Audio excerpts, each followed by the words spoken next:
بسم اللہ الرحمن الرحیم۔ سیرت النبی حصہ نمبر 15۔ غزوہ بنی قریظہ، عہد شکنی کا انجام۔ غزوہ خندق کے بعد مسلمان ابھی تکن سے نکل نہ پائے تھے کہ ایک اور سنگین چیلنج سامنے آ گیا۔ یہ خطرہ اندرونی تھا۔ مدینہ کے اندر موجود بنی قریظہ کے یہودی قبیلے نے عہد توڑتے ہوئے دشمن کے ساتھ ساز باز کی تھی۔ بنی قریظہ نے معاہدے کی خلاف ورزی کرتے ہوئے غزوہ خندق کے دوران قریش سے اتحاد کیا۔ ان کا مقصد مسلمانوں کو پیچھے سے ضرب لگانا تھا، لیکن اللہ کی مدد سے وہ ناکام رہے۔ حضرت جبرائیل علیہ السلام نبی کریم صلی اللہ علیہ وسلم کے پاس حاضر ہوئے اور نبی کریم صلی اللہ علیہ وسلم کو حکم دیا، آپ اپنی ذرا نہ کھول لیں جب تک بنی قریظہ کا قلعہ فتح نہ ہو جائے۔ نبی کریم صلی اللہ علیہ وسلم نے صحابہ سے فرمایا، عصر کی نماز بنی قریظہ کے قلعے کے قریب ہی پڑھنا۔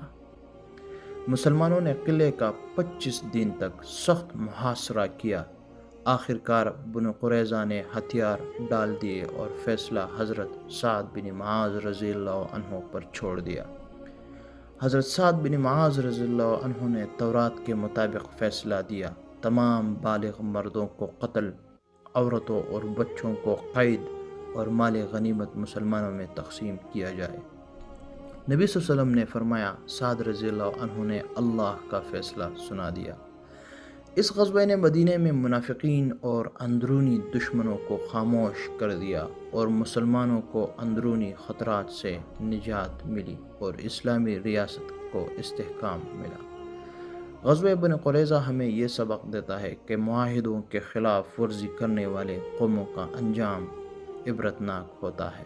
اسلام عدل، امن اور وفا کا دین ہے اور نافرمانی کی کوئی گنجائش نہیں۔